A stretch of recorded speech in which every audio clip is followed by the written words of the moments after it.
Chères auditrices et auditeurs, sachez que l'émission que vous apprêtez à écouter évoque les personnages, les thèmes et les situations du film annoncé, de la première à la dernière minute. Par conséquent, ce podcast est intégralement constitué de spoils. Si vous n'avez pas encore vu le film et que cela vous intéresse, faites-le avant de nous écouter. Cet avertissement fait, nous vous souhaitons une délicieuse écoute.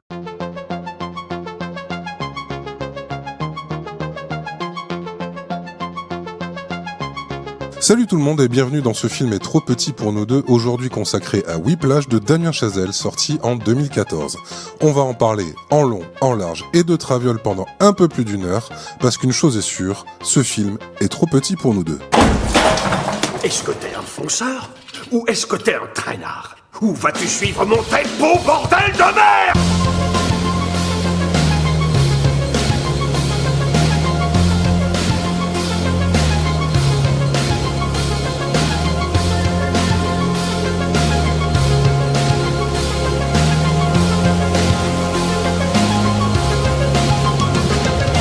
Bonjour, bonsoir, salut tout le monde, bienvenue dans ce nouvel épisode avec, pour nous accompagner ce soir autour de cette table, l'ami Thibaut. Bonsoir tout le monde, bonsoir Bertrand, bonsoir Thomas, bonsoir le chat. Il y a aussi donc Thomas. Bonsoir Thomas. Bonsoir, je tiens à dire que c'est totalement faux, cette table n'est pas du tout ronde. Donc ce soir, nous allons parler de Whiplash. Oui, c'est vrai. Voilà, c'est ce qu'on avait prévu. Oui. C'est pour ça qu'on se retrouve là. Je vous laisse une petite heure et demie, j'arrive. Donc Whiplash est le deuxième film du réalisateur franco-américain Damien Chazelle, sorti en 2014. On dit bien Damien Chazelle car il est bien franco-américain. Vrai. La famille de Marianne, donc, hein. Oui, tout à fait. Oui. Voilà, comme ça la blague est faite, on n'y C'est bon, revient on plus, passe à autre c'est chose. fait. Voilà. C'est un réalisateur qui est très à la mode ces temps-ci, qui a fait beaucoup de bruit avec son film Babylone. Je ne sais pas si vous avez eu l'occasion de le voir. J'y suis pas allé. Je devais pas, donc j'y suis pas allé. Bon, je vais en parler tout seul alors. Très bien. Je suis désolé. Donc, Whiplash est un film musical, car c'est un peu la spécialité du bonhomme. Il aime beaucoup la musique. Il a commencé son premier film, c'est une comédie musicale. Un film qui, au départ, devait être une thèse de fin d'études, car le jeune homme a étudié le cinéma à Harvard, mais il ne rédigera pas sa thèse, car il va tout simplement réaliser son film. Je savais même pas qu'il y avait une section cinéma à Harvard. Ouais, moi non je plus. pensais je savais pas. Je crois que c'est un truc d'avocat, moi. Et ça forme pas que des manches, du coup. C'est des gens qu'on voit dans des bureaux et qui travaillent très très tard. D'accord. Et ça me fait penser au parcours de... je sais plus, je crois que c'est Troy Parker, l'un des créateurs de South Park. Trey Parker. Trey Parker, oui, pardon. Trey Parker qui, lui, il était dans une école de ciné. Et en fait, il s'est pas présenté à ses examens parce qu'il faisait Cannibal the Musical, justement. Ouais. Il travaillait sur son film, en fait, pendant toute l'année. Et voilà. Pareil. C'est mon parcours également. Ah oui, c'est vrai. Ouais, en fait, je ne me suis pas présenté à mes examens. Oui. Mais c'était examen de quoi, toi? Urologie, toi, c'est ça? Non, pour de vrai, mais c'est juste parce que je me suis juste pas présenté. Mais c'est vrai. Ah oui, d'accord, oui. D'accord. Mais voilà, du coup, j'ai exactement le même parcours. Et c'est effectivement, je fais du fact-checking en direct et cette anecdote est totalement vraie. J'ai également regardé sur mon Wikipédia et c'est également le cas. Je ne me suis pas présenté à mes examens, mais pas parce que je faisais quelque chose. C'est de la flemme, hein, je pense essentiellement. Donc tu es là à ton examen, tu es rentré et on vous a fait où vous êtes et tu ne t'es pas présenté, tu es parti. Exactement, c'est ça. Présentez-vous? Certainement pas. Et je suis parti en claquant la porte. Est-ce qu'on peut dire que notre CV, c'est notre page Wikipédia à tous? Je pense, ouais. Écoute, on revient dans une petite heure et demie, on va y réfléchir. Parfait. Du coup, revenons à ce film qui parle de la formation et du monde du jazz new-yorkais, du coup. Le film commence sur un rythme, j'ai lu quelque part que, en fait, l'idée c'était de reproduire indéfiniment cette boucle. Ça, je l'ai pas ressenti dans le film, mais bon, c'est peut-être juste une idée qu'on a vendue à la presse. Donc le jeune homme est en train de jouer de la batterie et arrive à l'improviste un personnage apparemment intimidant, un personnage que l'on connaît s'appelle Terence Fletcher, qui est joué par J.K. Simmons, qu'on connaît notamment pour l'avoir vu dans Spider-Man. Ouais, dans beaucoup de choses. Ouais. Un acteur que j'aime beaucoup, Ah, oui, qui a fait Gordon aussi dernièrement. Tout à fait. Ah, Dans Zack Snyder Justice League. Dans Justice League. d'accord, je c'est crois dans que Justice lui, League, ok. Je Ah oui, dis c'est vrai. pas de bêtises, mais je crois que c'est lui. Voilà. Je savais bien qu'il l'avait fait dernièrement. Et il porte très bien la moustache. Oui. Mais tout lui va très bien, cet homme. C'est vrai, c'est un acteur que j'aime énormément. Et c'est un musicien également, fan de jazz, et qui a également été chef d'orchestre pour des grandes sections de jazz et tout ça. Donc en gros, là, ce rôle-là était vraiment un peu fait pour lui, quoi. D'accord. Oui, c'est parce que c'est un personnage qui est un acteur qui est plutôt habitué à faire dans l'humour, à faire dans le grandiloquent, parce qu'il a une sacrée ganache. Ouais. Et là, à vrai dire, c'était la première fois qu'on le voyait dans un rôle plus que sérieux. D'ailleurs, un film exceptionnel que je vous conseille avec lui, c'est Palm Spring, qui est dispo sur, je sais plus si on en avait déjà parlé, sur Amazon Prime. C'est un excellent film qui est un film sur c'est la version trash d'un jour sans fin, on va dire. C'est un mec qui est bloqué en fait dans une boucle temporelle le jour d'un mariage et qui vit une vie de base. C'est un mec, un gros loser et qui s'enfonce à fond dans sa loseritude. Et c'est un très bon film en fait c'est un conte trash et je vous le conseille vraiment. Cool. Il a pas fait beaucoup de bruit mais il est vraiment bien et du coup il y a J.K. Simmons là. Au top. D'accord. Merci. Qui est merveilleux comme à l'accoutumée. Tout à fait. Ça change pas. Donc revenons à notre petit jeune homme qui est en train de jouer de la batterie entre le personnage Terence Fletcher qui on comprend est un prof de jazz très réputé et qui cherche des musiciens pour son groupe de reprise. Donc notre jeune Andrew Neiman s'arrête de jouer. Terence Fletcher lui dit « Allez, vas-y, montre-moi ce que tu sais faire, montre-moi tes bases ». Il joue 3 secondes et Terence Fletcher lui colle une grosse honte en se cassant au bout de 3 secondes. C'est ça. Il lui fait vraiment du chaud-froid permanent en plus, il est terrible. Rien que dès la première scène, il est affreux, quoi. Ouais. Parce qu'il lui dit, genre, il intimide parce que le mec s'arrête dès qu'il le voit arriver, genre, tu vas me demander un truc, etc. Puis le mec dit mais je t'ai dit d'arrêter. Donc il recommence et puis il dit mais qu'est-ce que tu fais, enfin, en fait il le ridiculise en permanence et quand il se barre 2 secondes après il revient. Donc l'autre il reprend un peu espoir et en fait il avait juste oublié son chapeau. Et donc du coup c'est là que se présente tout de suite dès les premières secondes toute la dynamique du film, à savoir la dynamique de l'humiliation. Tout à fait, c'est un film porno SM en fait, c'est du SM complètement, c'est du bondage. C'est du snuff movie à ce moment-là. C'est ça, mais dans l'univers merveilleux de la batterie. Un des plus gros charmes de ce film, c'est que la qualité du son est absolument incroyable. Ouais. Dès que ça commence à jouer de la musique, c'est absolument sublime. Ouais, un film à voir avec un beau système ou avec un bon casque, parce que sinon c'est dommage. Bah après, ce serait dommage quand même sur un film de musical de pas avoir un son qui suit et comme tu dis, surtout qu'en plus on sent bien que le monsieur s'intéresse largement au fait d'enregistrer des films, enfin de faire des films musicaux. Ouais, on dirait que le film est mixé comme un album, quoi. En fait, Après, c'est un petit détail que pas mal de musiciens ont reproché à ce film, justement, c'est le décalage énorme qu'il y a entre bien sûr, ouais. entre les scènes parlées et les scènes jouées, ou scènes musicales où le son explose brutalement, alors qu'avant c'est un son de qualité, mais parfaitement lambda. Le film est quand même assez intimiste, hein, c'est beaucoup de dialogues à deux personnages, et je trouve que justement tu as vraiment quand il parle, le son est presque en retrait. Tu vois notamment, j'avance un tout petit peu, mais quand il parle dans le café avec sa copine, il y a vraiment ce côté, on a l'impression qu'on est assis à la table d'à côté, on les entend pas franchement, ça ce que je veux dire. Et quand tu passes justement à la phase où ils jouent de la batterie, où il y a de la musique,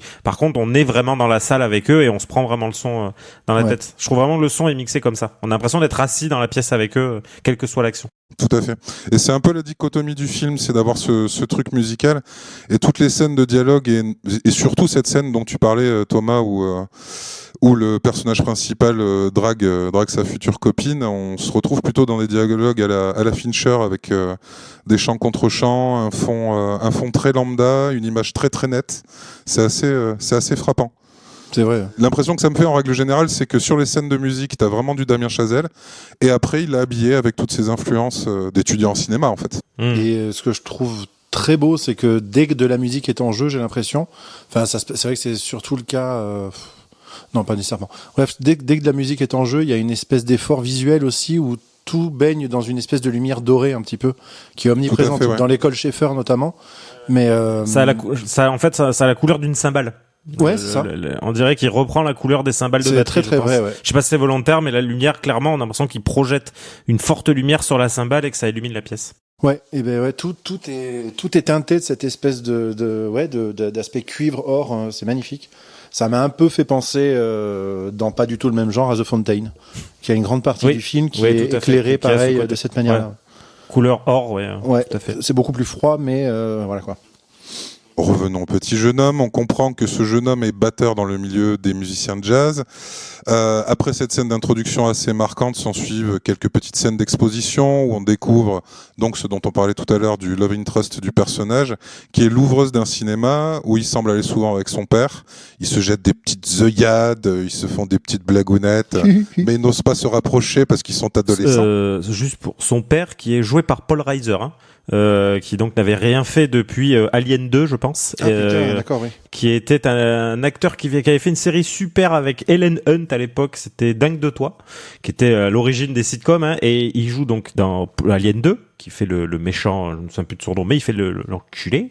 Et également, il joue dans le flic de Beverly Hills 2. Oui, en effet. Il fait le pote de Axel Foley. Voilà. Et ça me fait très plaisir, c'est un acteur que j'aime bien, qui a une tête de tonton. Il pourrait être de ta famille, ça pourrait être ton... Il le vend très très bien, je trouve son personnage de père un peu dépassé, un peu livré à lui-même, qui essaie de faire copain-copain avec son fils. Je trouve qu'il l'a très très bien. C'est une sorte de Boujna américain, en fait. C'est vrai, je suis assez d'accord là-dessus. US Boujna. Je voudrais revenir une petite seconde en arrière. Il y a une scène, et j'ai pris une note, et je pense qu'il va falloir dire les choses. On est tous un peu musiciens autour de cette table qui n'est pas ronde. Et j'ai une question pour Thibaut. Thibaut, donc qui est batteur à 16 heures perdues. Et j'aimerais bien savoir si tu es d'accord sur l'authenticité de ce film quant au fait que le batteur a toujours sa clé de caisse claire dans sa poche et pas putain elle est où cette clé de merde là. Voilà, j'aimerais savoir ton avis. Est-ce que ce film est réaliste grâce à ça oui. Ou à cause de ça? Alors oui, je vous la montre. La mienne est là. Oh putain. Wow, j'ai rien préparé, elle est vraiment à côté de moi. Ok. Je suis témoin, je l'ai vu. Parce que je t'ai vu des millions de fois en répète, tu sais, avec ce fameux regard de l'animal perdu, l'animal blessé à chercher cette putain de clé. Où est-ce que je l'ai posée? Et du coup, je trouvais qu'il l'a trouvé un peu trop facilement. Non, c'est juste, c'est un batteur de jazz. Il est nettement plus organisé que moi, c'est normal.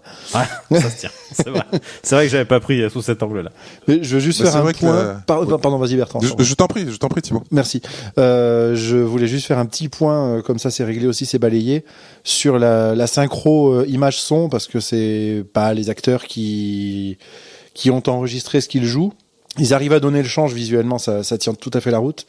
Mais on voit très souvent que tu les regardes jouer, t'écoutes ce qui se passe. Voilà, tu sens que sur leur ensemble, Charles et Kessler, il y a des petits breaks de Tom régulièrement qui arrivent et qui sont là. Bon, qu'est-ce que tu fais là, mon petit vieux? C'est vrai que moi qui focalise beaucoup sur ce qu'ils font, ça m'a souvent dérouté, mais pas méchamment, quoi. C'est peut-être aussi un problème de montage après. Je me dis, ça va être très, très compliqué de faire une scène vivante, enfin, tu vois ce que je veux dire? Je pense mais c'est impossible de faire autrement, à mon avis. Oui, je pense. Tu peux pas masquer ce truc-là, quoi. Ouais. Ou sinon trouver des acteurs musiciens virtuoses, ce qui est complexe. Ouais, là c'est compliqué parce que là les acteurs sont musiciens, en l'occurrence. Le Miles Taylor est déjà batteur de base, mais c'est juste qu'il a pas eu la formation jazz comme ça, quoi. Mais c'est déjà un batteur qui apparemment est quand même assez correct. Ouais, mais il est batteur de ska, donc. Ouais, oui, non. Ouais. Il est batteur de ska et de Zouk Love, donc ça ne compte pas. Il joue dans un groupe qui s'appelle les Wee Billy Plash. Du coup, quelques petites scènes d'exposition et on retrouve en répétition avec l'ignoble Fletcher. Pardon, je me suis mélangé. C'est Fletcher qui se pointe à une répétition où participe Andrew Neiman avec d'autres jeunes étudiants en jazz et on voit qu'il est en train de faire son marché. Ouais, il a vraiment une espèce d'emprise sur le truc, c'est assez abominable à voir. Hein. Le prof, il est là, il essaie de faire tenir son groupe, il se passe un truc, c'est cool. L'autre, il arrive, tout le monde s'arrête. Ok, toi, ni bonjour, ni merde, il parle même pas au prof, même pas en regard. Et ça, c'est que tu sens que le mec, c'est un fumier, mais avec l'intégralité des gens présents dans l'enceinte du bâtiment. Ça, ouais. Les profs, personne le ne doyen, le mérite à lui, quoi. Voilà, c'est ça. Mais qui a quand même le respect de tout le monde. Ah oui, bien sûr, c'est ça. Ouais. Oui, c'est ça. Le respect par la terreur, en fait. C'est ça, c'est la mainmise vraiment totale, quoi. Donc Fletcher en profite pour choisir ses petits musiciens pour son groupe de reprise de jazz, parce qu'il a un groupe de reprise de jazz. Ouais, c'est un studio band. Oui, tout à fait. Alors que le jazz est théoriquement une musique complètement improvisée, le studio band c'est du jazz mais entièrement composé, donc extrêmement virtuose et avec beaucoup d'instruments, alors qu'en général le jazz c'est très savant, quoi. Oui, qui apparemment du coup est un des reproches principaux fait à ce film par beaucoup de batteurs pros sur le fait d'avoir choisi justement le jazz comme support musical, sur le fait qu'en gros tout le film décrit le fait qu'il apprend des partitions, qu'il travaille très dur, ainsi de suite, et que en fait à aucun moment ils ne mettent en avant avant justement l'improvisation. Et beaucoup de batteurs pros n'aiment pas ce film à cause de ça, le fait d'avoir mal choisi le support. Bon, c'est un peu des gros connards les batteurs après. De base, Moi, j'en connais quelques-uns. Je suis en train d'en parler en ce moment qui clairement avait prévu la clé juste pour me mettre dedans. Donc non, mais apparemment, ouais, j'ai vu que beaucoup de batteurs. Alors après, je pense que tout le monde fait un peu pareil. Hein. On défend toujours un peu son beefsteak en disant ouais, mais c'est pas comme ça qu'aussi, machin. On devient tous de très mauvaise foi. Mais apparemment, voilà, le gros reproche qui lui est fait, c'est ça, c'est que le fait que le jazz est quand même une musique qui est très sur l'impro et que là justement tout le film passe par le fait que, en gros, l'espèce de graal, c'est de toujours avoir, enfin, on le voit plusieurs fois dans le film, c'est d'avoir justement ces fameuses partitions. Ouais, c'est vrai que les partitions ont un rôle dans le film. Ouais. C'est le truc de Damien Chazelle, juste le réalisateur qui est un amoureux du jazz et un amoureux des comédies musicales. Et le seul moyen de réunir les deux, c'est au travers du style du studio jazz, en fait, où justement, t'as des morceaux composés avec des partitions. Parce que bon, l'improvisation, quand t'as 6 cuivres, que t'as une guitare, un batteur, un bassiste et tout ça, c'est un peu compliqué, quoi. Ah, tout à fait. Moi, perso, ça m'a pas choqué. Hein. Je trouve que le jazz s'y prête, hein, mais voilà. Mais apparemment, je ne fais que vous redonner l'information, j'ai envie de dire. Ad hoc. À brûle pour point. On voit tout à fait. Donc voilà, apparemment, c'est vraiment un reproche assez important qui lui est fait par pas mal de batteurs. Oui, et puis de toute façon, là, on va pas se mentir, on va faire une chronique sur ce film qui va être principalement axée sur les reproches qu'ont fait les musiciens au film. Oui, c'est vrai. C'est possible. Les vrais musiciens, du coup, parce que moi, j'en ai pas beaucoup des reproches à faire au film. Hein. Non, bah si, tu t'en as déjà fait un. Ouais, mais c'est pas vraiment un reproche, c'est juste c'est normal, mais ça se remarque un peu. De musicien. Bah non, je suis batteur, déjà. Ça me permet de rebondir pour entendre une critique qui était autre, que j'ai beaucoup entendu tourner. C'est quelque chose disant que, en fait, au départ, ce film était un film sur le baseball. Donc l'idée étant que la construction du personnage qui est dans une école, qui a un prof tyrannique et qui essaie de le tirer vers le meilleur aurait été un film de baseball à la base, et que finalement on a collé la musique dessus. Et pour ceux qui ont entendu cette critique, c'est clairement de la merde, vu que c'était le film d'études de Damien Chazelle, qui est un fan de musique, qui est un fan de jazz et de comédie musicale. Donc, et j'ajoute qu'à la base, c'était un court-métrage, Whiplash. Tout à fait. Court-métrage, et ils l'ont transformé en long-métrage, mais sur la version DVD du film, le court-métrage est disponible d'ailleurs. Quand tu dis que ça devait être un truc sur le baseball, c'était pas un choix de Damien Chazelle à la base ? Non, c'est qu'en fait, cette critique pour démonter le film a beaucoup tourné au moment de la sortie du film. D'accord. Mais en quoi c'est une critique, en fait, je pige pas. Ils théorisent le fait que ce serait un truc de baseball, ce serait pareil, ou Dans le sens où on aurait pu faire un film sur la réussite de n'importe qui pour n'importe quoi. Oui, d'accord, donc c'est bien ça, oui, effectivement. Je disais, si ça avait été du baseball, ça aurait été pareil. Oui, bah, peu importe. Après, c'est pas un film qui réinvente le cinéma, hein. Oui, et rajoutant aussi la critique que ça ne parle pas bien du milieu de la musique. C'est un film qui parle de passion, en fait, et elle fait partie de la musique. Je sais pas. Tu vois les choses autrement, Thomas ? Non, moi je suis assez d'accord avec vous. Après, effectivement, je suis d'accord avec. Alors, j'aime beaucoup Whiplash. Alors, je vais pas rentrer dans les détails pour le moment, mais la vision que j'en ai eue là était moins dithyrambique que la première fois que je l'ai vu. Je l'ai trouvé moins bien parce que je l'ai analysé différemment. Et effectivement, après, je suis assez d'accord avec le fait que ce genre de scénario, effectivement, si tu le transposes dans un autre univers, que ce soit de la cuisine, tu vois, des milieux difficiles, donc ce genre de choses, je pense que le film fonctionnerait exactement de la même façon. Effectivement, en fait, pour moi, la musique fait partie de l'ensemble, mais le scénario fonctionnerait tout à fait, je trouve, avec un autre support que la musique. Même si pour le coup c'est important, mais tu verrais un mec en train de couper des carottes jusqu'à s'en faire pisser le sang, en soi la scène elle serait à peu près pareille. Oui, c'est vrai. Du coup, cette réussite lui donne des ailes, et il va voir sa petite ouvreuse de cinéma et l'invite à manger parce qu'il se sent surpuissant. L'ouvreuse qui est jouée par Mélissa Benoît, qui a interprété Supergirl dans la série Supergirl CW, ouais, tout à fait. J'aime donner toujours des demi-infos pour qu'ils font lever un sourcil et qu'ils finissent par ah ouais, voilà. Oh. Je vais rebondir de façon nulle sur ce que tu as dit. Je l'ai trouvée extrêmement mignonne dans ce film. Extrêmement jolie. Ah ouais, grave. Oui, elle est très fraîche comme jeune fille. Ouais. Ouais, tout à fait. Même dans Supergirl, la série est pas dingue, mais elle est agréable à suivre. En fait, il y a un côté presque à la Lee McBeal. J'ai rien vu de Supergirl, mais ouais. Mais, en fait, la série a été tournée un peu justement. Ça fait penser à Lee McBeal puisque la patronne du journal dans lequel elle travaille, c'est Calissa Flockhart, celle qui faisait Ally McBeal dans la série. Et je trouve que l'ambiance Supergirl est un peu dans cet esprit-là. C'est pas la meilleure série, mais c'est pas désagréable non plus. D'accord. Voilà. Juste, je voulais dire qu'on avait parlé de cette fameuse scène, Bertrand. Oui, mais on y vient. Ah, ok, d'accord. On y vient. Alors je me tais. Parce qu'une fois que le petit Andrew est sélectionné et qu'il a invité sa petite copine, là va commencer le grand massacre de Fletcher. Donc Andrew se pointe à la répétition où on l'a invité à venir.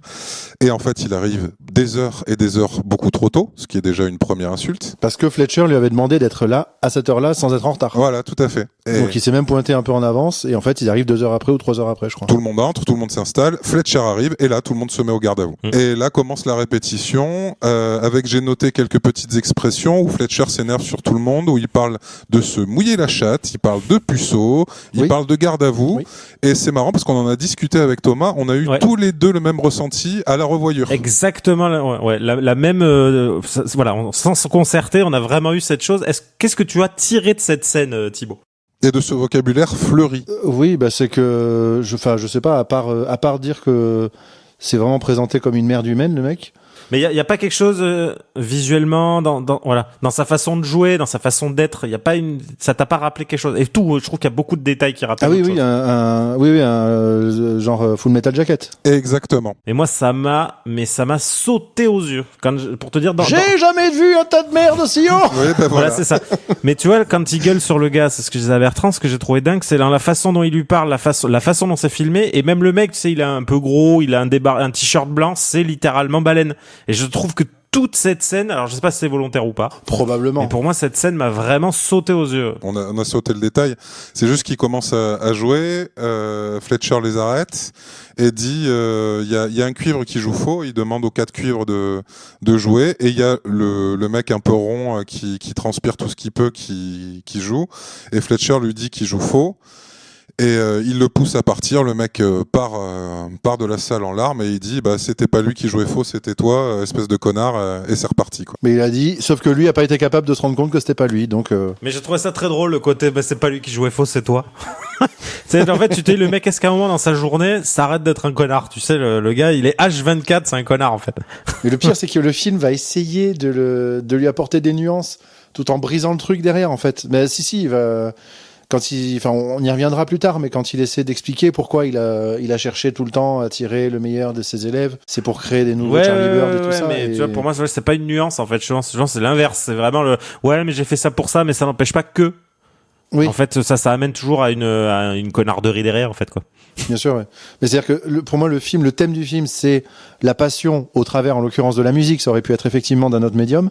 Mais là, Damien Chazelle, clairement, voulait parler de musique.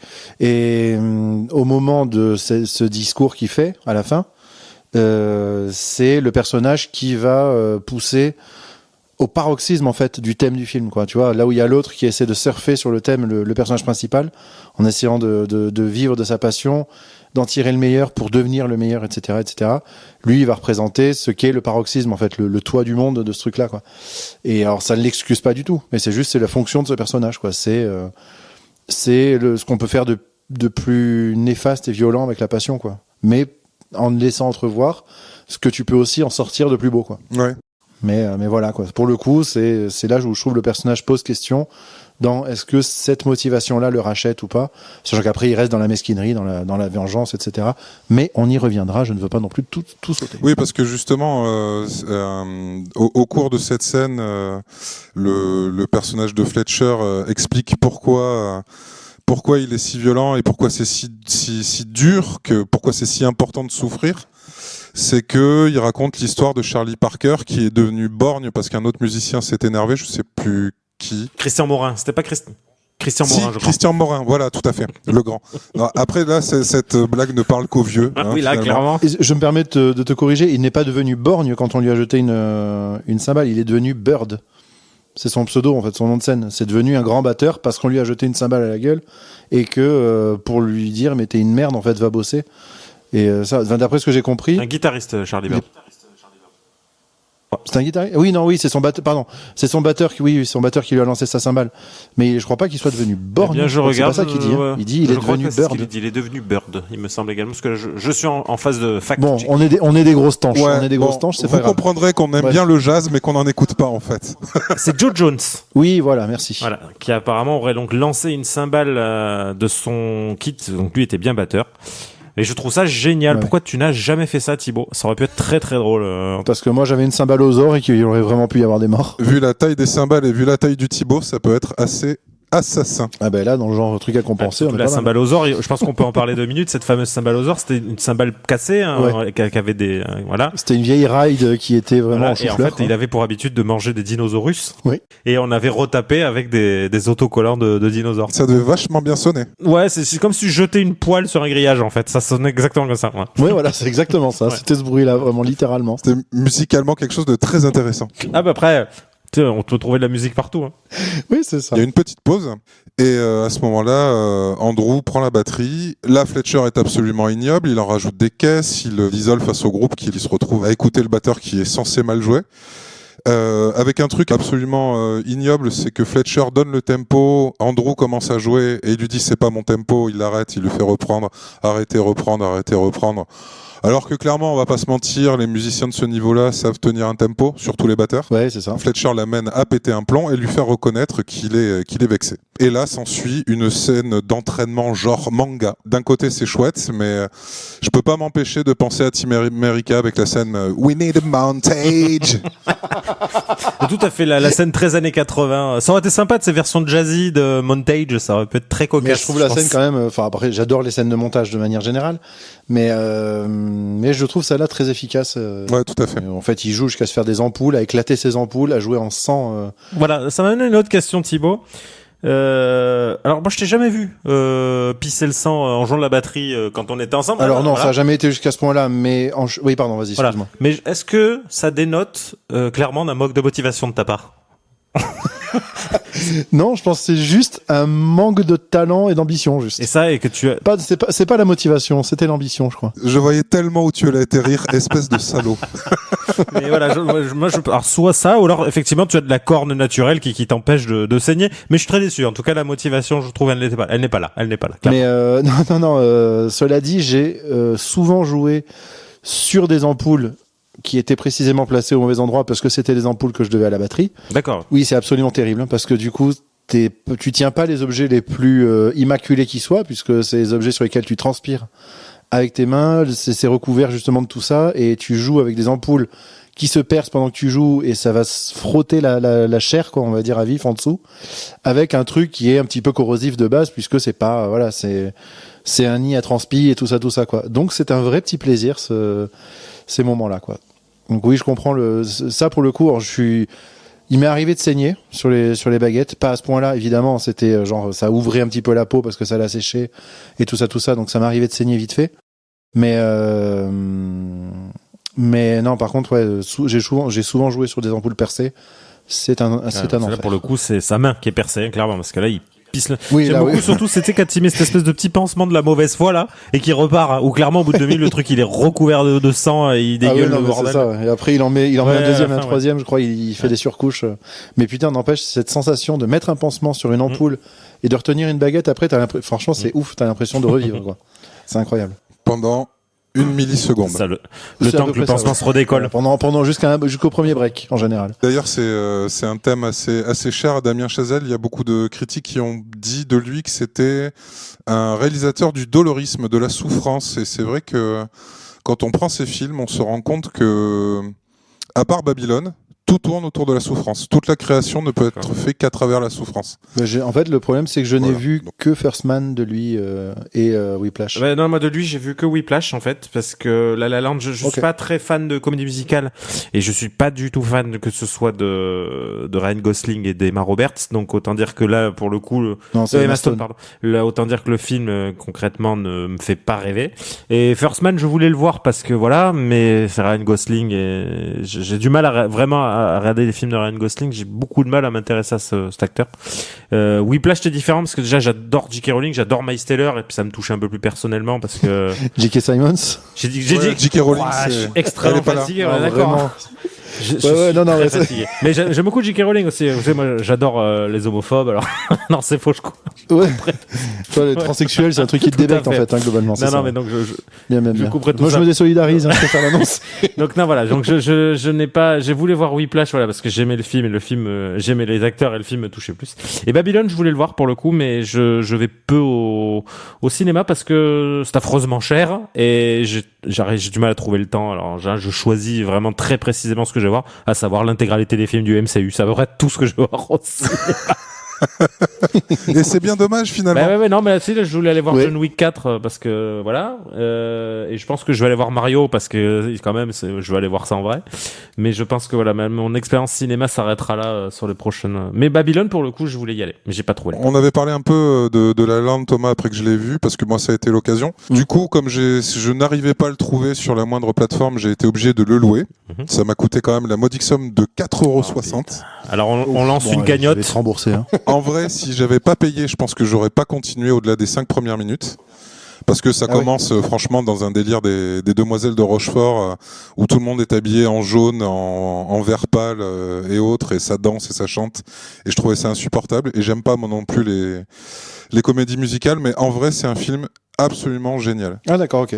Donc ça vaut le coup de s'accrocher après les 5 premières minutes, quoi. Moi je suis comme toi Thomas, j'aime pas Ryan Gosling, mais l'impression qu'il me fait cet homme, c'est qu'à chaque fois que je le vois, je me dis j'aime pas Ryan Gosling, et je termine en disant j'aime pas, mais il était parfait. Moi c'est ça, enfin je suis sorti justement du côté je l'aime pas parce que à chaque fois que je le vois au final je me dis quand même il est bon. Ouais, mais moi en fait j'ai vu Blade Runner, et alors là pour le coup je ne dis pas ça par méchanceté, mesquinerie ou autre, mais je trouve qu'en fait il a un jeu très plat, et dans Blade Runner justement ça colle parce qu'en fait il joue rien justement, l'objectif c'est qu'il ait aucune émotion, donc forcément je trouve que là ça lui correspond. Mais par exemple j'ai vu il a fait un buddy movie là avec Russell Crowe. Kurt Russell. Presque Kurt Russell Crowe. et ça va. T'anticipes les... Je vais te tendre des pièges à chaque fois. Alors, avec Kurt Russell Crowe. Et je n'ai pas du tout aimé. Je trouve que, en fait, j'ai l'impression qu'il en met pas une dedans. Et bon, Russell Crowe, déjà, je trouve qu'il y a bien longtemps qu'il a complètement arrêté d'essayer de jouer dans ses films. Mais là, j'ai pas du tout aimé le film. Et voilà, mais oui, mais c'est parce qu'en vrai, le film était mauvais. Le film est à chier. Le film est très très mauvais. Parce que c'est pareil, First Man, c'est un style assez lent. C'est magnifiquement bien réalisé. Et Ryan Gosling est parfait dedans. Il est doux, c'est un acteur très doux en fait. C'est pas un acteur qui explose, mais qui est toujours très très fin. Ah mais après, c'est juste qu'en fait, il me laisse très indifférent. J'arrive pas à me passionner, voilà. Oui, je comprends. Pour le coup, j'ai aucune animosité envers lui, grand bien lui fasse. Mais je trouve que tu sais, il fait partie de cette race d'acteurs où j'ai l'impression qu'on m'oblige à l'aimer, et j'ai beaucoup de mal avec ça. Tu vois ce que je veux dire? Et le fait qu'il ait une tête d'idiot du village, ça t'inspire pas trop? C'est pas moi qui l'ai dit. Non, ouais, c'est ça en fait. Tu vois, non, c'est moi. Voilà. Non, c'est moi. Je me désolidarise de mes propos, mais je le pense pas. En fait, c'est ça. Il a un peu une tête d'idiot du village. Ça fait partie de ça en fait. Il y a un moment, quelqu'un a dit, vous trouvez pas qu'il est hyper beau, Ryan Gosling, et c'est devenu un BG, mais un BG qui est pas beau, quoi, et qui, je trouve, n'a pas un charisme fou. Voilà, c'est pas un mec qui peut porter un énorme projet. J'ai ce sentiment en tout cas. Après, voilà, c'est juste il fait partie vraiment de ce truc. Ah mais attends, mais t'aimes pas Ryan Gosling? Non, il me fascine pas, voilà. Ça, c'est vraiment ce côté. Attends, c'est quand même fou de pas l'aimer parce que légalement on n'a pas le droit, je crois. Et c'est ça. Ça me déplaît un peu. Bref, reprenons un petit peu sur notre sujet. Après la scène de manga où Andrew se fait mal aux mains, il a son petit rencard avec l'ouvreuse de ciné. Ils font un petit repas un petit peu gênant.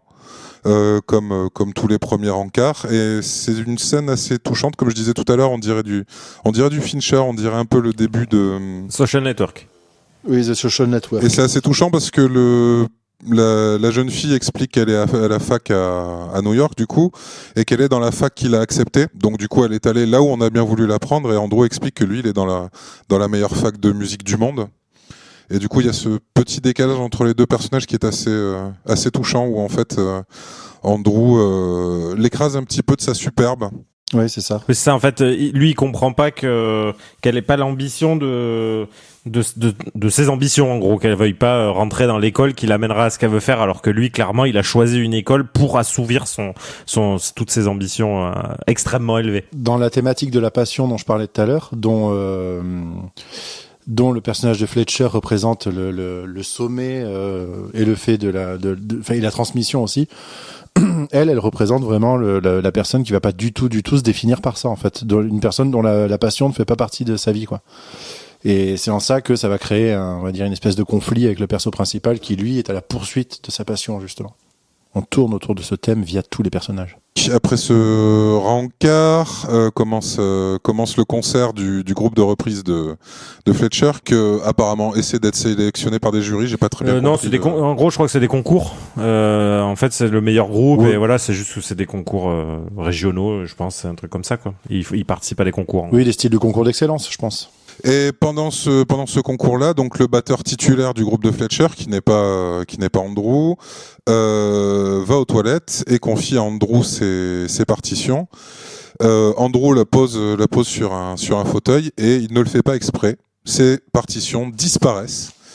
Et là, du coup, le batteur titulaire commence à se taper une crise d'angoisse parce qu'il connaît pas son morceau par cœur. Et donc, du coup, Fletcher remplace le batteur titulaire par Andrew. Et là, Qui, lui, connaît par cœur. et lui, il connaît par cœur. Avec tout ce qu'il a taffé Voilà. en manga. Il connaît ça et il connaît du Bonnie Tyler Voilà. aussi, tu sais, pour le côté montage. C'est idéal, Bonnie Tyler. C'est ça. Ainsi que You Suffer de Napalm Death. S'ensuit le concert où Andrew devient titulaire et c'est super cool, il est content, tout ça.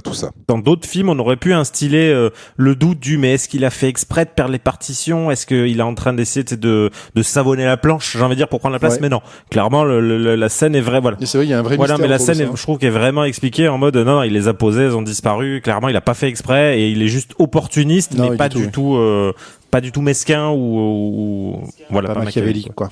Ouais, c'est vrai que c'est assez intéressant parce que quelques scènes plus tard, en fait, tu vois que Andrew est prêt à tuer pour garder sa place, alors que là, finalement, il l'a obtenu sans tricherie, sans c'est méchanceté, ça. quoi. Ouais. Donc du coup, c'est le début de son chemin vers le grand cauchemar. Mais d'ailleurs, il y a un vrai truc avec ça. Je sais pas en quoi, enfin, je sais pas comment classer. Cette disparition des partitions, elle arrive un petit peu out of the blue, quoi. C'est-à-dire qu'elles sont posées quelque part. Il prend une canette, enfin, il les pose sur un banc. En face de ce banc, il y a un distributeur. Il pose les trucs. Il va, enfin, il se retourne pour récupérer un truc dans le distributeur.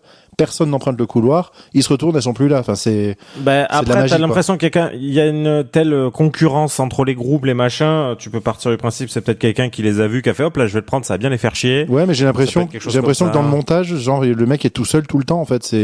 Ils se retournent, elles sont plus là. Alors, je sais pas dans quelle mesure C'est c'est vrai. juste une facilité scénaristique ou un truc comme ça.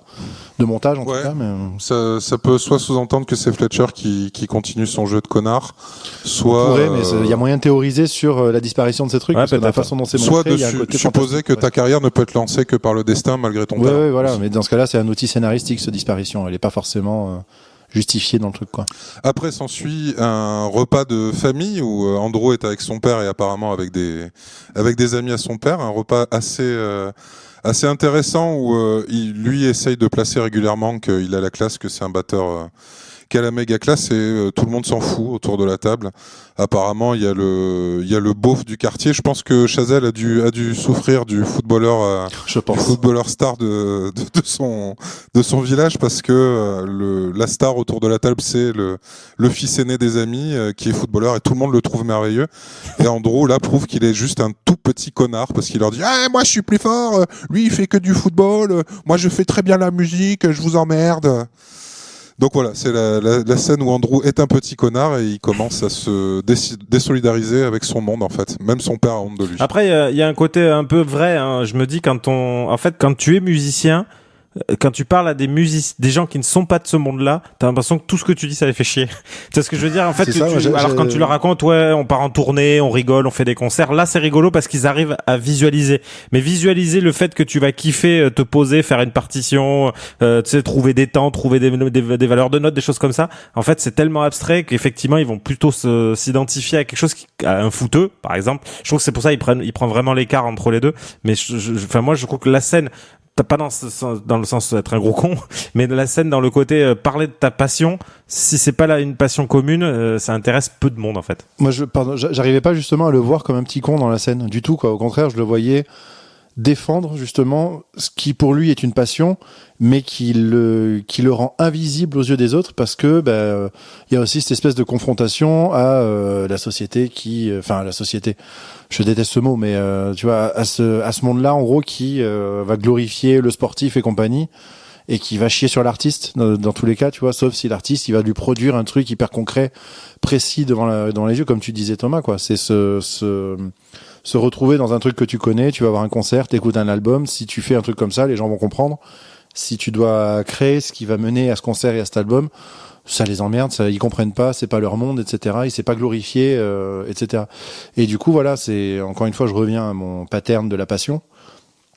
Il y a celui qui est passionné et sur lequel tout le monde chie et qui se rend compte de ça, et ceux qui suivent un schéma ultra préétabli, qui sont dans la case du tchad absolu, etc. Et qui, eux, pour le coup, sont encensés parce qu'ils sont vraiment dans la bonne case et tout ça, mais ils font ça presque limite sans passion, quoi. Et lui, il est là, mais putain, moi j'ai un feu qui m'habite et que je comprends pas comment ça intéresse personne. Et ça lui casse les noix et je peux comprendre ce truc-là. Du coup, c'est vrai que cette rébellion, alors il l'a fait avec vachement de cynisme et compagnie, mais je la trouve assez justifiée et compréhensible, en tout cas. Oui, d'autant plus que l'université où il est censé être, ils disent pas son nom, mais c'est Berkeley. Et Berkeley, c'est clairement ce qui produit de plus incroyable de musiciens sur la planète, quoi. Les gens qui sortent de Berkeley sont tous des monstres. Oui, ça s'appelle le Schaffer, l'école Schaffer, je crois, dans le film. Oui, tout à fait. D'ailleurs, ce qui me permet de venir à une autre anecdote, c'est que je sais pas si vous connaissez Adam Neely, qui est un bassiste jazz qui a à peu près notre âge. Adam Neely, N-E-E-L-Y, qui est un youtubeur star qui fait de la vulgarisation musicale et qui est un musicien de jazz et qui, lui, quand le film est sorti, a dit qu'il avait trouvé insupportable parce qu'il a grandi dans ce milieu jazz, qu'il a étudié à Berkeley et qu'il trouvait affreux qu'on raconte ça de son univers qui n'est pas celui-là. En fait. Je connais pas du tout. Mais je vous recommande très vivement d'aller jeter un œil aux vidéos d'Adam Neely. C'est très... Bon, faut parler anglais couramment parce que c'est en anglais, c'est pas sous-titré. Et c'est un peu technique. C'est un peu technique, mais bon, pour peu qu'on soit musicien, il vulgarise extrêmement bien et c'est vraiment absolument passionnant. Et merde. Aïe. Puis en plus, Thibaut, tu disais que tu t'aimerais t'intéresser au jazz et il en parle très très bien aussi. Ouais, ok. Notamment une vidéo sur la version japonaise du jazz et de musique de jeux vidéo qui est absolument géniale. Voilà. Ah oui, le jazz est omniprésent dans les jeux japonais, c'est hallucinant. Après, je pense que le mieux pour commencer, c'est Michel Jonas et Guy Marchand. Hein. Oui, moi, c'est ce que j'ai fait. voilà, c'est ça. Guy Marchand surtout, Guy Marchand et ses poils, bien sûr. Bien sûr. Tout à fait. La moumoute sur les épaules, c'est important.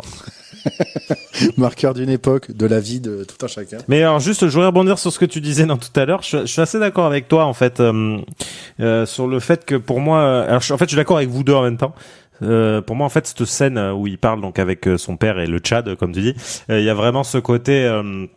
En fait, c'est le moment justement où il rompt complètement avec le vrai monde. Il se met à 200% dans sa passion et il se dit que voilà, ce qu'il y a autour, on le voit d'ailleurs dans une scène suivante, que finalement voilà, sa vie, c'est la batterie, c'est la musique et basta. Mais je suis assez d'accord avec toi sur le fait que justement c'est ça, c'est qu'en fait il bouillonne tellement de tout ça qu'il arrive pas, il comprend pas que tout le monde dise pas putain mais c'est quand même fou ce que tu fais, tu te donnes vraiment à fond pour y arriver, c'est quand même incroyable. Non, parce que comme on disait en fait t'as vraiment, et je pense que le prisme de la musique il joue beaucoup sur le fait que effectivement c'est très très abstrait en fait. Si tu ne le fais pas, c'est très abstrait. Comme tu disais, tu prends quelqu'un de très connu, il va un chanteur ou une chanteuse connue, elle va sortir un album, tout le monde va comprendre, va voir un clip, va l'entendre à la radio. Ok, on sait ce qu'elle fait. Mais tu vas prendre un mec qui est batteur pro. Ouais. Les mecs qui vont dire mais du coup tu fais des albums, alors c'est plus compliqué que ça. Mais tu fais des concerts, oui mais c'est plus compliqué que ça. Voilà, tu vois, et ça c'est très abstrait en fait d'être musicien professionnel. Ça veut dire quoi si t'es pas Lady Gaga, tu vois ce que je veux dire, tu passes pas à la radio, tu fais pas de clip. Être musicien pro quand tu ne sais pas en quoi ça consiste, c'est quand même hyper abstrait. Et c'est ça en fait, c'est le problème, c'est que lui il ne sait pas l'expliquer. Clairement ils s'en foutent, ils veulent même pas le savoir puisque ce qui les intéresse c'est de savoir que l'autre il joue au foot et donc du coup il est trop fort, il va être milliardaire. Et voilà. Après, dans la narration, pour moi, c'est surtout de montrer que Fletcher a réussi ce qu'il voulait faire, c'est-à-dire complètement isoler son petit poulain et sa réaction face aux autres et montre qu'il a réussi à l'isoler, quoi. C'est un chemin pervers, ouais. Ouais, la scission vraiment entre, tu vois, il essayait de maintenir un semblant de vie en allant au ciné avec son père, en sortant avec sa copine, ainsi de suite. Et à ce moment-là, il décide que non, que tout ça, ça n'a aucun intérêt. Et comme tu dis, oui, je pense que ça fait partie aussi du plan, du grand tout. Oui, c'est ça. La vie sociale et la vie extérieure est un frein au génie. Attends. C'est ça. Ouais, tout à fait. Parce que après cette scène-là arrive une nouvelle répétition où Andrew se fait écarter. Il pensait être titulaire et en fait non. Insulte absolue. C'était le batteur qui était dans son premier cours qui prend la place. C'est son Ron Weasley qui arrive. Ouais. Exactement. Qui a un peu une tête de Tchad en plus. Ouais, mais à fond. Est-ce que tu dis ça parce qu'il est roux et que tu détestes les roux? Oui. Alors les auditeurs ne savent pas, mais Thibaut est roux. Je suis un fief rouquin, il faut le savoir. Non, il est pas roux, il est auburn avec des reflets. Non, il est blond auburn vénitien avec des reflets. Voilà, c'est ça.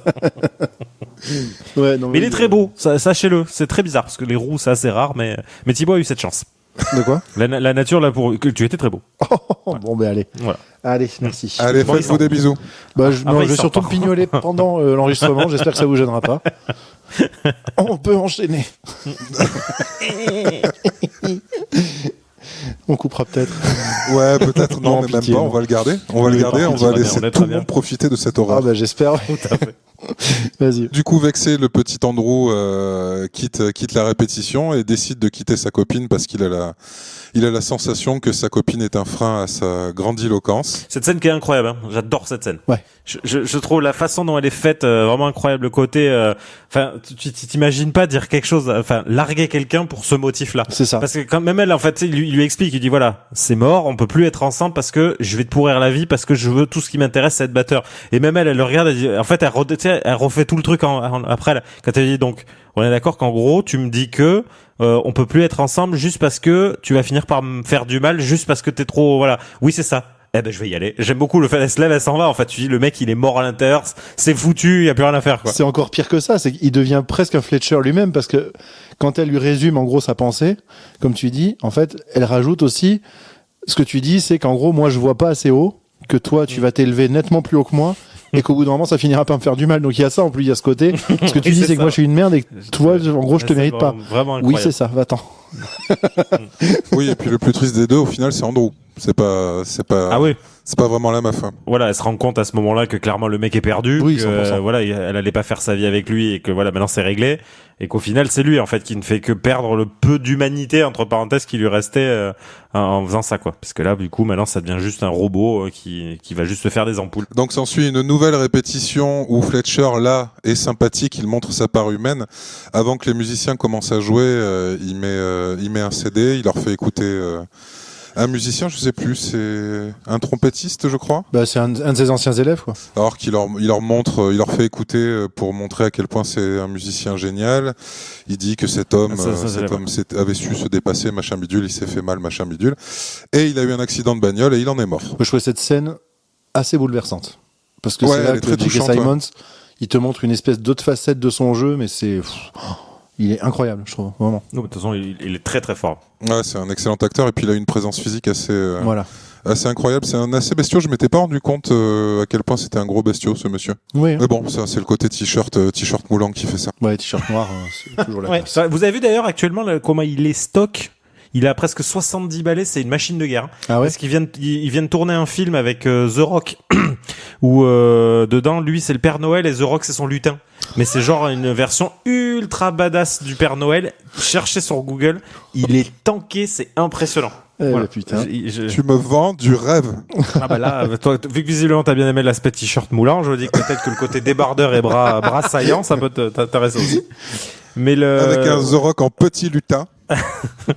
Ça me rappelait juste, je vous conseille, c'est dans le truc des jazz de François Pérusse. Je vous conseille.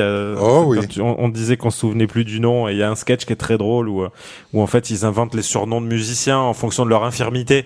Oui, ça c'est dans le blues. Il s'appelle Stevie with a one leg, one arm and an artificial ass. Voilà. Et c'était ça du coup le nom du trompettiste. Après ce petit aparté où on parle du musicien décédé, recommence une nouvelle séance de torture où la répétition commence. Finalement, Fletcher est pas content. Le batteur titulaire est pas bon. Il passe au second batteur, puis il repasse à Andrew. Il est fait jouer pendant des heures et des heures, encore une fois, avec l'orchestre qui les regarde pour, en gros, les faire jouer extrêmement vite, les épuiser, ce que je trouve un petit peu ridicule quand on connaît un peu la batterie, mais bon. C'est vrai. Soit. Pour le coup, il les amène tellement loin qu'à un moment, il dit même aux autres, cassez-vous. Ouais, franchement, allez prendre une pause, vous en avez pour quelques heures. Il commence à 21h et en gros, ils les font re-rentrer, il est genre 2h du matin. Oui. Un truc comme ça. Donc, tu te dis, enfin, pour avoir vu des gens jouer de la batterie aussi longtemps à cette vitesse, bon, clairement, la personne serait décédée. À mon avis, c'est pas à 4h du matin que le mec, il ferait, ah, vas-y, je suis chaud, c'est bon, je l'ai calé, mon truc en triple croche. C'est ça, à 300 BPM. C'est ça, ça passe, c'est bon, je l'ai. De cette séance de torture ignoble, ou encore, là, on retrouve le côté sergent instructeur avec blague homophobe, raciste, encore, Oui, voilà, et encore, là, et là, il y a encore, tout. et encore. Notamment des vilaines blagues sur les roues. Hein. Ouais. Je pense que c'est un fil conducteur ce soir. Oui, bah oui. Oh, dans ma vie aussi, tu sais. Et puis finalement, Andrew gagne la bataille des 3 batteurs et il est couvert de sang et il est presque décédé. Oui, ils sont tous dans un état de sueur, c'est hallucinant. Ouais. État dans lequel on est quand on est musicien au bout de, en général, 10 minutes de répétition. Oui, bien sûr, voilà, c'est ça. Et 20 secondes de concert. Exactement. C'est ça, tout à fait. 20 secondes de Kishkill pour celles et ceux qui connaissent. C'est ça. si vous Oh, d'où connaissez. Jésus. Ouais, oui. Cette merveilleuse salle où j'ai eu la chance de jouer. Et ce qui avait de bien, c'est que la scène, en fait, était presque au fond du bar. Oui, Ce qui fait que les gens totalement étaient obligés de contourner la scène pour aller aux toilettes. de déplacer les cymbales, limite, pour aller faire caca. Voilà, tout à fait. Du coup, tu devais, en train de jouer, remonter ton manche pour que les gens puissent aller pisser. C'était chouette. Eh ouais, moi C'est je ce me qu'il y avait souviens de plus rock'n'roll d'un au soir monde. où on avait joué au Kishkill où il y avait une personne ivre qui allait aux toilettes et quand elle est sortie, en fait, elle me regardait jouer mais collée à moi et elle est tombée sur mon épaule. Et voilà. Et je remercie. C'est des je moments crois que très étranges. Ouais, c'était Camille à l'époque qui était un peu notre roadie qui l'avait pris, l'avait porté, il l'avait déposé dehors. Hein. Mais ouais, le Kishkill, nous c'était notre deuxième maison. On y a dû. Ah ouais, je là, crois qu'on franchement, avait joué 4 fois en 6 mois et on y jouait absolument tout le temps. C'est ça. C'était les seuls qui donnaient de l'argent à Bayonne, alors du coup on y jouait tout le temps. Exactement. Paix à l'âme de ce bar. De l'argent et un peu d'argent pour aller s'acheter un sandwich juste à côté. Oui, mais il y avait le fameux burrito en Et face. bien sûr. Et juste pour ça, ça faisait plaisir de jouer au Kishkill. Ouais, c'était merveilleux. Mm. Bref, parenthèse bayonnaise fermée. La vraie vie de musicien, en fait. Exactement. C'est pas Lady Gaga.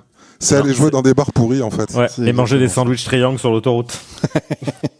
Et un paquet de Pimps. Oh, Ah oui. Mm. Ou des chamonix. Je vous retiens, l'ampli, je vous retiens. Pourquoi?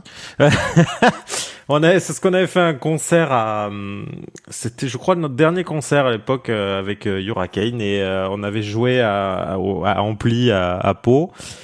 Et quand on est arrivé, on avait donc on jouait avec les copains de Nox et on ouvrait pour Psych Up pour ceux qui connaissent. Et en fait, en arrivant, on avait une loge minuscule dans laquelle il y avait un frigo avec à l'intérieur un pack de 6 bières pour les 2 groupes. Donc ça faisait presque 10 personnes et il y avait un paquet de Chamonix.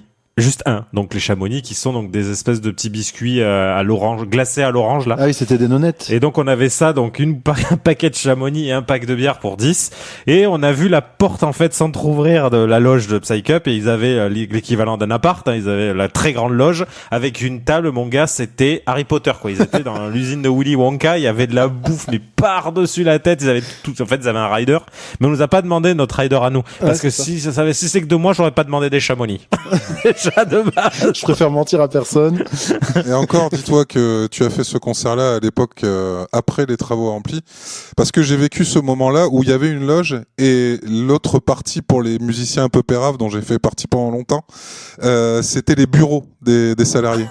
Donc c'était encore plus Wow. étrange. Bref, c'était la petite anecdote de musicien. Oui, parce que là, je pense qu'on peut partir on peut faire un podcast de 7 heures là si on veut. Ouais. Tout à fait. On le fera. On le fera, tout à fait. Qu'est-ce que c'est qu'être musicien amateur, Oui, c'est La ça, vraie vie du exactement. musicien. brûlant de sa passion? Tu sais, avec la musique de Chasse et Pêche, tu sais, en intro, le ta ta ta ta ta ta ta. Le musicien. Se nourrissant essentiellement de sandwich triangle. Donc le petit Andrew est sélectionné comme le batteur du groupe de reprise et arrive le jour du grand concours et là c'est un enchaînement de scènes qui est assez incroyable où Andrew essaie de partir à sa répétition, il part en retard, il cartonne sa bagnole ou sa bagnole veut pas démarrer, il doit en louer une, Oui, c'est ça. il part à fond les ballons et il percute un bus. D'abord, il oublie ses baguettes. Il arrive à temps, mais là, en fait, il se rend compte, il a oublié ses baguettes. Donc, les baguettes de jazz, on est sur une ribambelle. C'est voilà. Et en fait, du coup, il lui dit, t'as 7 minutes pour être sur scène avec tes baguettes. Va les retrouver. Et donc, il se barre. Et c'est en revenant là qu'il se fait percuter par une camionnette, je crois. Et que là, il se prend un vol de tous les diables. Dans une scène que j'ai trouvé très cool, justement, parce que c'est l'opposé complète des scènes d'avant. Elle est dans un silence total. Ouais, tout à fait. Et je trouve que genre, le film, en fait, tu te prends du son en permanence. Et là, je trouve ça très, très classe de la se faire dans l'autre sens. Ouais. En fait. Le personnage qui court dans tous les sens et tout d'un coup ce choc, ouais, j'avais noté 3 petits points, le silence. Ouais, le silence est assez incroyable. Ouais.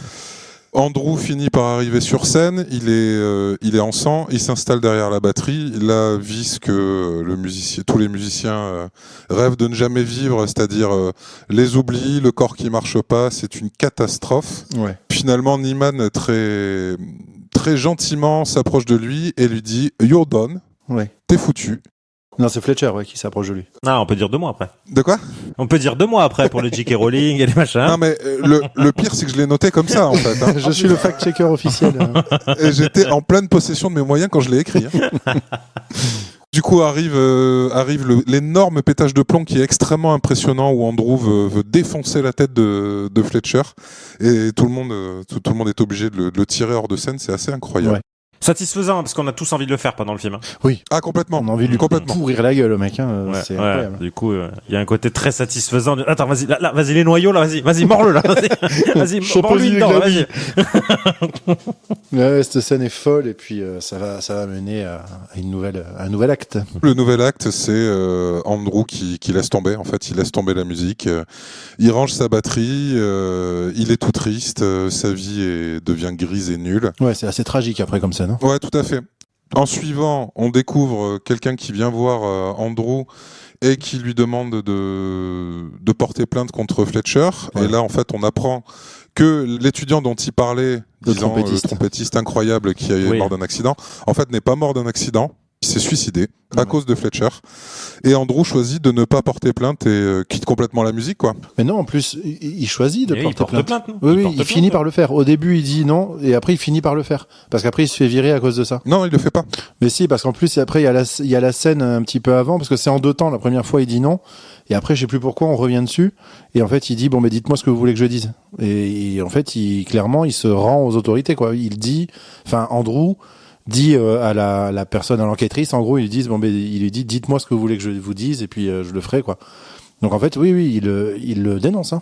Oh merde, j'ai dû aller pisser à ce moment-là. C'est possible. Ouais, parce que, pour moi, tu mets un gros doute, mais pour moi, il le dénonce, ouais. Oui, c'est pour ça, et c'est pour ça qu'à la fin, Nyman, c'est pour ça qu'il veut fuir le club au début, et qu'en fait il reste, etc. C'est pour ça il a pas envie de parler avec Fletcher, il se sent trop mal parce que il lui a pourri, il l'a fait virer, quoi, en gros, tout simplement. Et à la fin, en fait, Fletcher, il a raison quand il dit, je sais que c'était toi, et c'est pour ça qu'il s'est vengé. Et c'est pour ça que Nyman, il tire une tronche de 8 km de long, parce que il a, oh putain, je suis dans une merde noire, effectivement. Parce qu'après arrive la scène suivante, justement, où Andrew est tout gris et sa vie est toute nulle. Et il décide d'aller se balader. Tu comprends qu'il est plus ou moins claustré depuis un moment. Ouais. Il a essayé d'appeler sa copine qui lui a dit, bah non, va chier. Soit son ex-copine qui... Oui, j'ai un copain maintenant, donc laisse-moi. Voilà. Et là, d'ailleurs, c'est assez frappant. Encore une fois, le silence. Ouais. Et quasiment un film, on passe quasiment dans du film réaliste avec un plan très long où juste il est en plan fixe, il pose son téléphone et il reste planté sur son lit quelques minutes. C'est assez violent. Ouais.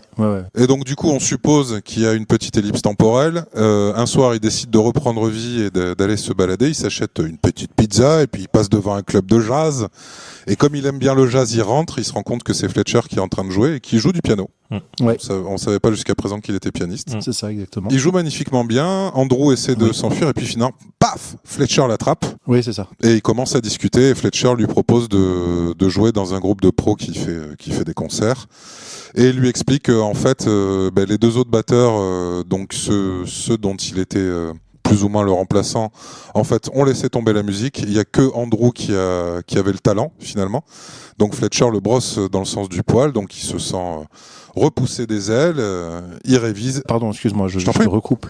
C'est là que Fletcher justement lui explique, lui dit, Je sais comment j'étais, je sais que voilà, j'avais des méthodes particulières, je sais que j'ai pu en pousser certains un petit peu à bout, mais en gros, il explique que lui, il en a plein le cul de ces fabriques à musiciens médiocres, moyens, etc. Et que lui, ce qu'il veut, c'est réussir à créer l'étincelle qui a fait qu'un Bird a pu devenir un Bird et qu'un musicien va passer outre l'horrible souffrance qu'il peut avoir pour devenir un nouveau prodige, un nouveau génie. Il dit, j'ai jamais réussi à en avoir, mais j'aurais tout fait pour essayer.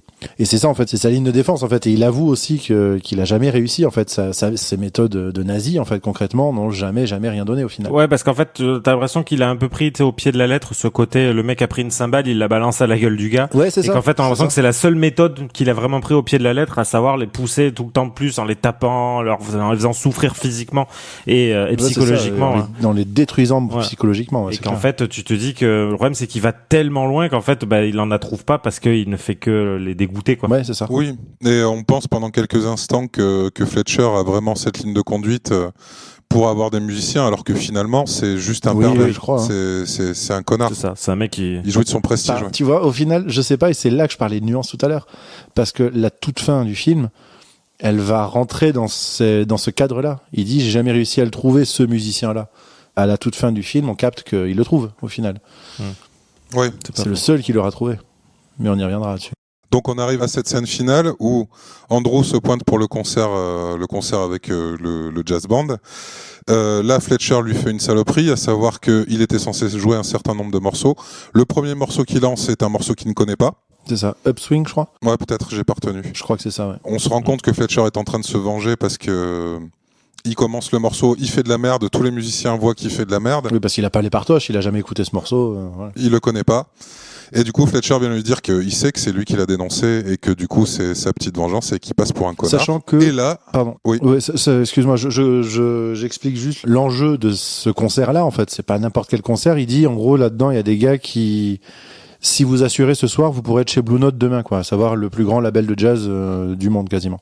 Donc, voilà, en gros, les gars, s'ils assurent à ce concert-là, ils ont leur carrière quasiment assurée derrière, quoi. En tant que musicien studio ou musicien de live, etc., quoi. Donc c'est en gros c'est presque une espèce de concert de consécration si tu veux faire ta vie dans le jazz, quoi. Et là du coup le petit Andrew était sur le point de quitter la scène et de se barrer, puis son père lui dit c'est bon, laisse tomber, c'est mort, ça va te pourrir. Finalement Andrew prend sur lui, remonte sur scène et il lance un morceau alors que c'est pas ce que Fletcher voulait. Ça tourne magnifiquement bien. Là, on repart sur une scène musicale et qui est folle. Elle est folle. Ouais. Toute cette séquence de fin, moi, elle me fout en l'air, quoi. J'avais des frissons de dingue. Ça ne s'est pas arrêté. C'est monumental, vraiment. Ouais, c'est ce que j'allais dire. Comme Thomas, en fait, j'ai beaucoup aimé ce film à la première vision. Là, en le revoyant pour ce podcast, j'étais beaucoup moins convaincu. Et cette scène de fin m'a reconvaincu, quoi. Ouais. C'est juste c'est ça, en fait. Sublime. Moi, je sais que j'attendais que ça de tout le film, quoi, en fait. J'en avais les larmes tellement c'était beau. Exactement. C'est pareil, hein, vraiment. Ça rend fou. Thomas, est-ce que cette scène, pareil, est-ce qu'elle a eu le même impact dans ton revisionnage Ouais, la scène fonctionne parce que effectivement, pour moi justement, en fait, je la reprends vraiment comme le moment où, en gros, l'autre, depuis le début, ils étaient en confrontation via la musique. En fait, lui, sa seule réponse à tout, c'était la musique vis-à-vis de lui. Et lui, sa seule attaque, on va dire, c'était la violence, qu'elle soit physique ou... Ouais. Et en fait, c'est le moment du film où justement, il prend l'ascendant sur lui en lui montrant, tiens, tu vois, en fait, j'ai même pas besoin de te parler, je suis tellement bon que je te tue avec ma batterie, quoi. Et effectivement, cette scène, je l'ai trouvée vraiment dingue parce que, voilà, je trouve que c'est le moment où clairement, il prend le pas sur son ennemi, entre parenthèses. Mais ça m'a rappelé pas mal de répètes où on a l'impression que ça ne va jamais s'arrêter. Le batteur joue, il joue et il joue. Ah oui. Il fait des breaks de jazz tout le temps. C'est ça, avec du black metal au milieu. De sombres moments.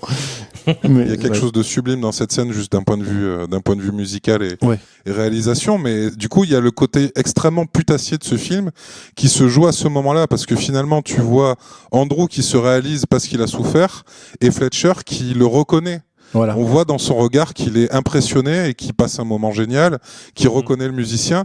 Et donc, du coup, ça valide toute la violence qu'il y a eu précédemment. C'est ça. C'est extrêmement putassier parce que t'adhères à cette réalisation et en même temps, tu peux pas adhérer à la violence qui l'a accompagnée, quoi.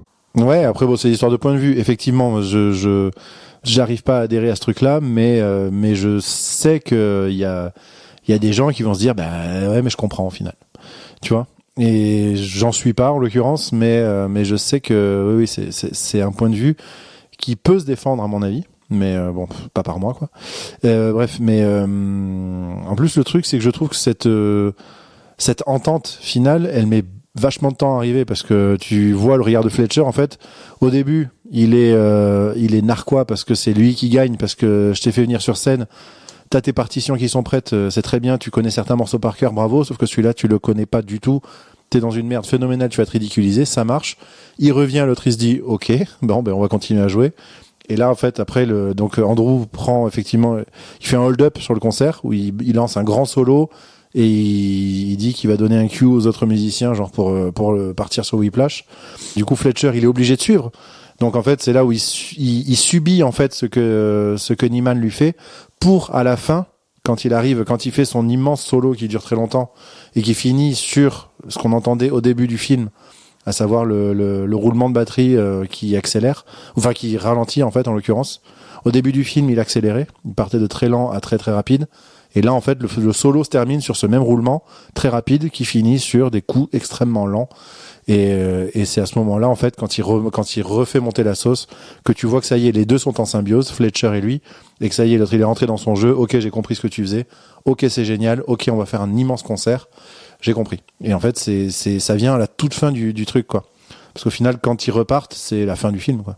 Et c'est là la magie d'une belle conclusion, c'est que finalement le solo se termine et juste au moment où le groupe va re-rentrer à la fin du solo, c'est là que le générique se lance. Exactement. Et c'est magnifique. Ouais, t'as pas besoin d'en savoir plus, c'est juste tu vois qu'à la toute fin, il y a eu une vraie putain de symbiose et que moi c'est ça qui me faisait monter le truc, de voir l'autre là qui lève les mains et qui approuve quoi, avec de voir Fletcher qui fait ça, il approuve de la tête et puis il lève les mains avec cette frénésie, il est tremblant, enfin c'est incroyable quoi, pareil c'est con mais ça m'a rappelé vraiment des moments de musique que moi j'ai vécu avec les différents groupes que j'ai pu avoir. C'est le moment de vraie symbiose où on se regarde et on a le smile parce que il se passe un truc quand on joue. Et que, enfin, tu peux en chialer, quoi, même si c'est pas, c'est juste le fait de trouver ce truc où l'énergie, elle est identique chez tout le monde. Et il y a ce truc-là que tu peux avoir en concert ou en répète et qui vaut le coup, rien que pour l'existence de ce truc-là, ça vaut le coup de faire de la musique, quoi. Je vous en prie, vous pouvez chialer, hein, n'hésitez surtout pas. Non, après, je suis d'accord avec vous. En fait, le film, je le trouve bien. C'est un film que j'aime beaucoup. Je trouve qu'il est très beau, il est très bien réalisé. Et comme je disais, en fait, il y a tellement peu de films sur la musique qu'au final, en général, quand ils sont bien faits, ça on va pas cracher dans la soupe. Intéressant. Mais le problème de cette scène, globalement, c'est quand je l'ai vu, j'en discutais après avec ma femme, et le truc, c'était vraiment mais en fait, le film, c'est un film complètement à la gloire de l'humiliation, de la. Parce que le problème qu'il y a, c'est que je suis d'accord avec toi, effectivement, sur le fait qu'il gagne, il prend l'ascendant sur lui, et l'autre, du coup, rentre dans son jeu, et du coup, il rentre sur un pied d'égalité. Mais tu te dis, il a quand même poussé littéralement un mec à se foutre en l'air. Oui. Donc ça reste quand même un horrible être humain. Et en gros, le problème qu'il y a, c'est qu'en faisant ça, on ramène tout le monde sur un pied d'égalité. En fait, tu te dis, le concert continue, ils sortent, ils vont boire un coup, et ça y est, ils sont copains, et on oublie tout ce qui s'est passé. Je trouve qu'en fait, c'est ça le problème, un message que j'ai du mal à recevoir, en tout cas. À le comprendre, je ne sais pas, mais en tout cas, à le recevoir. Et c'est ça, tu te dis, qu'est-ce qui se passe? Imagine ce jour-là, quand il marche, il voit marqué jazz, il est dégoûté, il rentre pas. Donc le problème, c'est que ça veut dire qu'en fait, il ne retrouve pas Fletcher, donc il continue sa vie.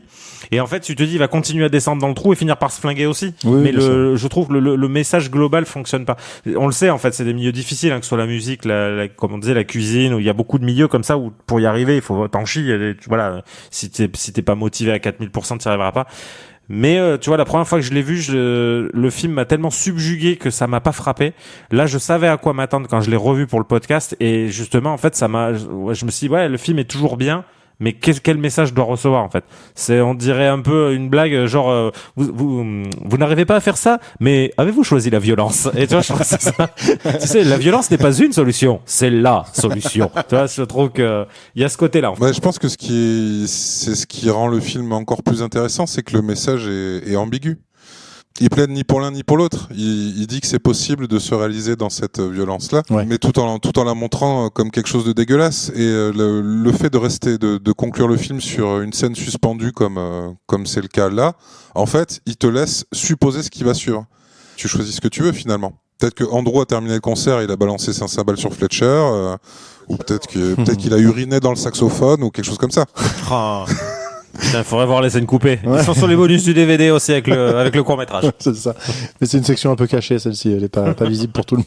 Faut aller chercher. Mais alors justement, le truc, c'est que par rapport à ce que vous disiez, que je trouve très intéressant d'ailleurs, si on reprend le rapport à la passion, je trouve qu'en fait ça reste ça reste le fil rouge et ça reste ce qui survit pendant le film, parce que tu poses la question très justement de si c'était pas arrêté dans le jazz club, le film se serait arrêté avant, parce qu'il a plus rien à raconter en gros. Parce que le truc c'est que oui, non, je te parle pas d'un point de vue film, là, je te parle d'un point de vue replacer dans le contexte. Tout à fait, oui, je disais ça pour remettre en exergue l'importance du thème en fait, enfin en tout cas ce que moi je vois comme le thème. En général, je suis toujours à côté de la plaque pour ces choses-là, donc il y a pas de souci.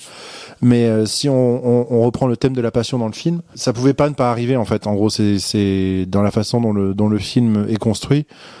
Il a beau s'être enfermé, arrêter la pratique, tout ça.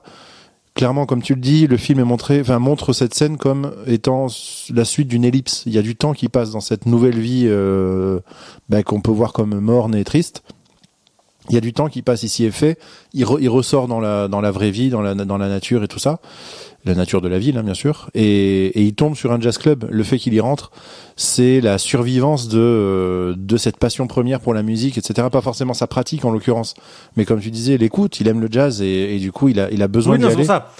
Dans la logique, je comprends qu'il y rentre. Oui. Il commence à faire le deuil de cette vie qu'il a rêvé, et qu'en fait, au final, tu dis, bah tiens, je vais quand même aller jeter un œil, et en fait, au final, ce qu'on lui dit, c'est ce que disait alors Bertrand, ce qu'il lui dit, en fait, ça lui remet des étoiles dans les yeux, oui, et il repart, ça. En fait, il dit, ok, c'est bon, le plus dur est passé, je suis reparti, quoi. Ouais. Voilà. Et du coup, à la fin, donc, cette fameuse fin où c'est lui qui reprend les rênes du concert, c'est, pour moi, c'est justement la victoire de la passion et de la résilience, presque, sur la violence. Mais et en même temps, ouais, c'est quand même effectivement, et c'est pour ça que c'est très intéressant, c'est que c'est très confus, c'est très flou, quoi, parce que cette résilience, il en aurait peut-être jamais fait preuve si on l'avait pas mis à l'épreuve avec la violence. Mais j'aime à me dire que le film ne va pas forcément prôner la violence, parce que c'est vrai qu'en le revoyant aussi, ma vision a changé, mais je l'ai trouvé tout aussi bien. Parce que ouais, le Fletcher, que à la base, en le regardant une première fois, le charisme de l'acteur et tout ça, j'étais là, ouais, c'est un connard, mais putain, quelle classe. Et en fait, non, c'est une horreur. Enfin, c'est le pire être humain qui soit, ce mec. Et voilà, et le fait de voir l'autre qui arrive à le défier et à gagner, ça m'a fait plaisir. Et je trouve que le film bat son méchant, au final, même si, tu vois, je vois plus, ouais, je sais pas si c'est de la rédemption à la fin, mais je vois plus ça comme le film bat son méchant quand même, quoi. C'est un peu le truc de Chazelle, hein. Tu sens que c'est quelqu'un qui écrit ses histoires avec beaucoup de soin, parce que tu n'as jamais de conclusion vraiment précise, vraiment certaine, en fait. Oui, c'est ça. T'en fais ce que tu veux. Dans La La Land, il arrive à faire une conclusion absolument magnifique. En gros, il fait une scène finale où, en gros, il te montre ce que tu aurais aimé voir. Ah oui. Et quand tu le vois, tu te dis c'est magnifique et t'adhères complètement parce que c'est ce que tu attendrais, tout en sachant que ce qu'il est en train de te raconter, c'est ce que tu n'auras pas. Ouais, c'est pas la vérité, ouais, d'accord. C'est quelqu'un qui sait écrire, quoi. Ben ça m'évoque également First Man. Tu spoil pas First Man, parce que peut-être que je le verrai. Non, bien sûr. Après, enfin, le concept m'intéresse. Je peux pas spoiler l'histoire avec un grand H en l'occurrence. Hein. Il est arrivé sur la Lune ou pas? Non, allez, putain. non, mais le truc c'est que le film justement te présente Neil Armstrong comme voilà un mec qui se dédie, mais ça pareil, c'est un peu comme ça que l'histoire le retient. Un mec qui s'est dédié à fond au programme Apollo, au programme spatial et tout ça. Et c'est le bon élève absolu, mais à côté de ça, c'est pareil, c'est le bon élève qui s'est donné à fond dans cette histoire-là, en délaissant un peu les autres, sa vie de famille, etc. Et voilà, on est dans le même schéma, quoi, d'un mec qui ne se donne, on va dire, à 100% que dans un seul des aspects de sa vie, délaissant un peu les autres, et qui au final marque l'histoire de l'humanité. Ah, donc ça veut dire qu'il est arrivé sur la Lune? C'est ça, t'avais spoilé, ça veut dire qu'il y arrive sur la Lune. J'ai pas dit ça, j'ai dit qu'il marquait l'histoire de l'humanité. Ah mais c'est bon. Ouais, ah ben oui, Apollo 13. Non, parce que moi j'y suis jamais arrivé, et j'ai pas marqué l'histoire de l'humanité. Et pourtant, j'ai jamais réussi. Alors, je peux t'assurer que si. Hein. Est-ce que quelqu'un sait si Lance Armstrong est arrivé sur la Lune? Personne ne le sait. Lance Armstrong, si, avec tout ce qu'il a pris comme dopage, je pense qu'il y est arrivé sur la Lune, mais alors 100 fois même. Ouais. À vélo. Et Louis Armstrong, il y est arrivé aussi? Oui, avec ses énormes joues. Ah oui, il a gonflé comme un hamster, et puis il a fait pouf, et il s'est envolé. C'est la magie. En faisant. Après, je suis assez d'accord avec ce que tu disais tout à l'heure, Bertrand. Après, c'est ce que j'aime, ce genre de film, j'aime appeler ça des tranches de vie. Ouais. Quand le film commence, le film est déjà commencé. C'est-à-dire que tu prends pas une histoire à son début. Oui, il arrive pas dans l'école, en fait. Voilà, il y a longtemps qu'il est batteur, il y a longtemps qu'il veut l'être, et c'est juste que voilà, tu suis un truc et tu te dis, ben là, effectivement, malgré tout ce qui s'est passé, et malheureusement, ça arrive dans la vie, hein, de tomber sur des immondes fumiers et qui sont pas punis ou autres, et qu'en fait, voilà, la vie continue malgré tout. Et en fait, je pense que c'est comme ça qu'il faut le prendre aussi. Le film a un aspect tranche de vie sur juste un gars qui veut devenir batteur. Et quand bien même tu te dis, le film aurait été un film américain extrêmement classique avec un méga happy end à la fin où il est applaudi et finalement l'autre il se révèle que voilà, il est pas si méchant et machin. Voilà. Tu te dis que ça aurait été un film comme ça, c'est pas pour ça qu'à la fin, le mec il serait devenu le batteur le plus connu du monde. Déjà, les batteurs connus, il y en a pas beaucoup, parce que tu vas dans la rue demander le nom de 5 batteurs connus, je pense qu'ils vont avoir vite fait le tour, les gens. Et au final, tu te dis que là, en soi, s'il y arrivait, ça, tu sais bien que ça ne l'amènerait pas à beaucoup plus que ce qu'il est là, en fait, mis à part qu'il serait entré dans une vie rangée où il jouerait de la batterie, de la batterie et de la batterie. En fait, sa vie ne changerait pas du tout au tout.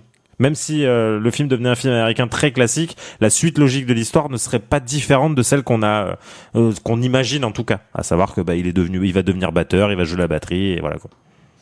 Après, ça aurait été un film classique, ça aurait pas été bien. On l'aurait pas aimé autant, je pense. Non, clairement. Non, clairement, parce que un méga happy end n'aurait pas servi à grand chose. Au final, et puis clairement dans un film classique, ça aurait été sur un schéma du genre le cercle des poètes disparus ou ce genre de choses où tu te serais rendu compte que, en fait, tout le long du film, justement, ça aurait été un film classique. Quand je l'ai vu la première fois, je me suis dit, il y a un moment, il va péter les plombs, il va le tuer.